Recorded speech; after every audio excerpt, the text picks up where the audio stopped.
Programang ito ay rated SPG. Striktong patnubay at gabay ng magulang ang kailangan. Maaaring may masiselang tema, lengguwahe, karahasan, sexual, horror o droga na hindi angkop sa mga bata. Makakalaya na ba si Moira? Maisalba kaya nila ang buhay ni Dax? Ano ang gagawin ni Zoe? Magandang araw at eto na nga tayo sa ating pinakaabangang tagpo sa Abot Kamay na Pangarap. Welcome to my channel. Please don't forget to like, comment, and click the bell button para lagi kayong updated sa aking mga videos. Samantala, nagtagumpay nga si Moira sa pinagawa niyang ipatumba si Dax sa mga tauhan ni Ninang. Napuruhan si Dax at tinamaan sa ulo ng baril at si Annalyn naman ay daplis lang sa kanyang braso. Agad tinulungan ni Michael at Regan si Annalyn na makita na lang parehas nakahandusay ang dalawa. Sugatan si Annalyn na agad naman inalalayan ni Regan. Nakita ni Annalyn si Dax na may tama sa ulo kaya ipinag-alala niya ito at kailangan madala agad sa hospital. Sinabihan ni Annalyn si Michael na agad tumawag ng ambulansya dahil hindi pwedeng mamatay si Dax dahil tuluyang makakalaya si Moira. Nataranta naman si Michael at agad tumawag ng ambulansya para maagapan nila si Dax. Pagdating sa Apex, sinalubong agad sila ni Nurse Karen at Nurse Ivan na makita nila si Annalyn na sugatan. Sabi ni Annalyn na okay lang ako, si Dax ang intindi ninyo dahil nabaril siya sa ulo. Dinala agad nila si Dax sa emergency at kailangan nila itong maoperahan agad para matanggal ang bala sa ulo niya. May vital signs pa siya pero mahina na at pababa na ng pababa. Ikinataranta ito ni Annalyn at pinagmamadali na niya ang mga doktor na operahan na si Dax dahil may pag-asa pang mabuhay si Dax kapag naagapan nila ito. Dumating si Doc Ray at nakita niya si Annalyn na may sugat. Sabi ni Annalyn na okay lang ako, Doc. Yung pasyente po natamaan ng bala sa ulo niya. Kailangan tanggalin na po agad kasi nagde-decline na po ang mga vital signs niya. Kailangan na tayong mag-perform ng operation niya. Nakilala naman ni Zoe si Dax na siya ang pasyente na sinasabi ni Annalyn. Nagbigay ng instruction si Dr. Ray dahil siya na ang mag-oopera kay Dax at si Zoe at Dr. Menor na ang mag-a-assist sa kanya. Tulala si Zoe na nakatingin kay Dax at napansin ito ni Dr. Ray. Doktora Tanyag, are you okay? Sabi ni Zoe na yes, Doc.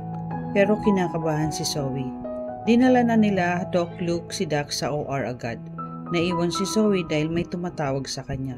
Hindi ito nagpalahata at pumunta sa isang sulok. Samantala, nakarating naman si Robert sa restaurant kung nasaan si Lynette at agad niya itong nilapitan. Tinanong niya kung okay lang siya. Sabi ni Lynette na okay lang siya at ang pinag-aalala niya ay si Annalyn dahil natamaan ito ng baril at dinala na sa hospital. Hindi na nag-aksaya ng oras si Robert at Lynette at agad silang umalis para puntahan si Annalyn sa Apex. Balitang-balita naman ang nangyaring barila na naganap sa isang restaurant. Binalita na may 3 nasugatan na pulis at may 1 napuruhan. Kasama si Annalyn at si Dax sa ibinalita. Pinaghihinalaan na si Moira ang may kinalaman sa nangyaring ito dahil konektado si Moira sa mga biktima. Ipinagtaka ni Zoe kung sino ang natawag sa kanya kaya nagpunta ito sa isang sulok para sagutin ang tawag. Sinagot niya ito at nalaman niya na ang mami Moira niya ang nasa kabilang linya. Sabi niya kay Zoe na alam niya na dinala si Dax sa Apex at ooperahan siya. Siya ang nag-utos na itumba si Dax kaya lang malakas ang kapit at hindi pa natuluyan. Inutusan ni Moira si Zoe na kailangan kasama siya na mag-oopera kay Dax para siguraduhin niya na hindi na makakalabas ng buhay si Dax sa operating room. Hindi naman makapaniwala si Zoe na ang mami Moira niya ang nag-utos na itumba si Dax. Tumanggi si Zoe sa gustong mangyari ni Moira dahil doktor siya at hindi niya kayang pumatay ng tao. Ikinagalit naman ito ni Moira at sinabi na ang laki-laki ng kasalanan sa atin ng taong yan. Kapag nabuhay yan, ikakanta ka niyan.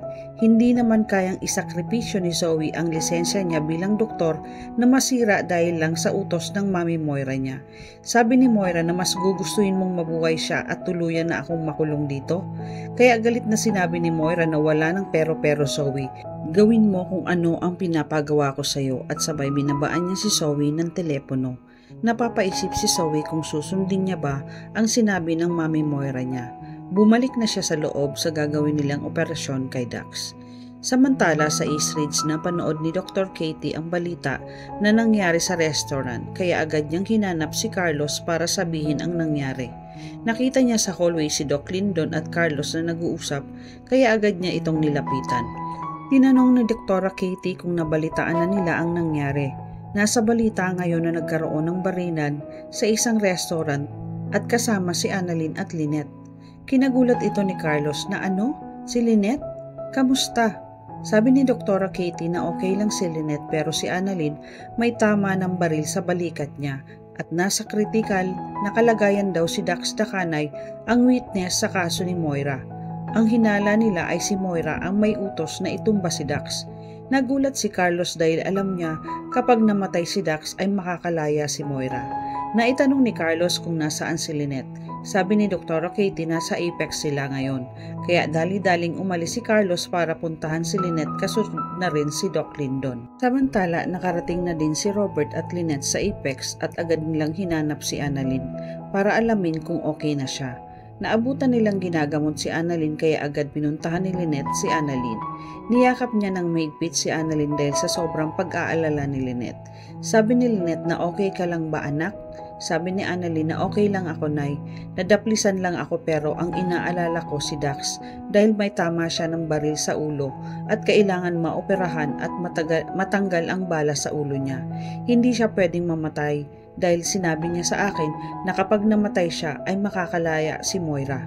Kaya po malakas ang kutob ko na yung lalaking gustong pumatay kay Dax ay inutusan ni Moira. Sabi naman ni Robert na nakakasiguro ka ba anak sa sinasabi mo? Kasi imposibleng si Moira ang mag-uutos nito. Alam naman natin na nakakulong siya. Sabi ni Annalyn na tay, walang pwedeng gumawa nito kundi si Ma'am Moira lang dahil sinabihan ako ng lalaki na si Dax lang ang sadya niyang patayin. At tinawagan din ako ni Lola na umalis na kami sa restaurant dahil may papatay kay Dax. Galit na galit si Lynette dahil alam niya na totoo ang sinasabi ni Annalyn.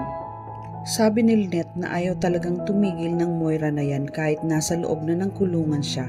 Kaya kailangan makausap ko siya kaya biglang umalis si Lynette at hinabol at hinawakan siya ni Robert sa kamay. Sabi ni Robert kay Lynette na saan ka pupunta? Sabi ni Lynette na pupuntahan ko si Moira. Alam ko siya na naman ang may gawa nito. Tingnan mo pati si Annalyn na damay pa. Hindi ko talaga mapapatawad ang babaeng yan. Pinakalma naman ni Robert si Lynette, huwag muna tayong magbintang. Hintayin natin ang investigasyon ng mga pulis. Sabi ni Lynette kay Robert na malakas ang kutob ko na si Moira ang nag-utos na itumba si Dax dahil makakalaya siya. At hindi ako papayag na mangyari yon. Naabutan naman ni Carlos si Robert at Lynette, kaya agad niyang nilapitan ng dalawa. Tinanong agad ni Carlos si Lynette kung okay lang siya at kamusta si Annalyn. Sabi ni Lynette na okay lang siya at ginagamot na si Annalyn. Nagtanong si Carlos kung ano ang nangyari. Sabi ni Lynette na nakipagkita ako kay Dax para tanungin ko kung sino ang tumutulong sa kanya. Naitanong ni Carlos kung bakit kailangan niyang malaman yun. Hindi ka dapat nakikipagkita sa kanya nang hindi ko alam. Sabi ni Lynette na alam kong may tinatago si Dax na ayaw niyang sabihin sa akin. Pero ngayon kailangan kong puntahan si Moira dahil siya ang may kagagawa ng lahat na muntik nang ikapahamak ni Annalyn. Sabi ni Carlos na huwag na, magpahinga ka na muna. Naiiyak na si Lynette sa galit. Maya-maya ay nagpaalam na din si Robert sa dalawa at pupuntahan niya na si Annalyn. Sumama na din si Doc Lindon kay Robert para makita niya si Annalyn at naiwan si Lynette at Carlos. Tuluyan na kayang mamatay si Dax? Susundin kaya ni Zoe ang inuutos ni Moira?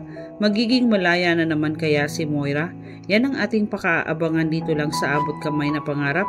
Huwag bibitiw at huwag kalimutan mag-subscribe. Maraming salamat po and God bless.